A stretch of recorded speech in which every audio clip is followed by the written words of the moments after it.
Merhaba arkadaşlar, kanalımıza hoş geldiniz. Bugün sizler için iki harika oyuncumuz Elçin Sangu ve Barış Arduç'tan yeni ve güzel fotolar sizler için hazırladık.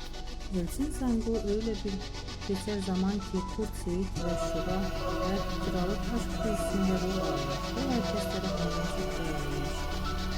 Biz de sizler için onların güzel ve romantik karelerini hazırladık.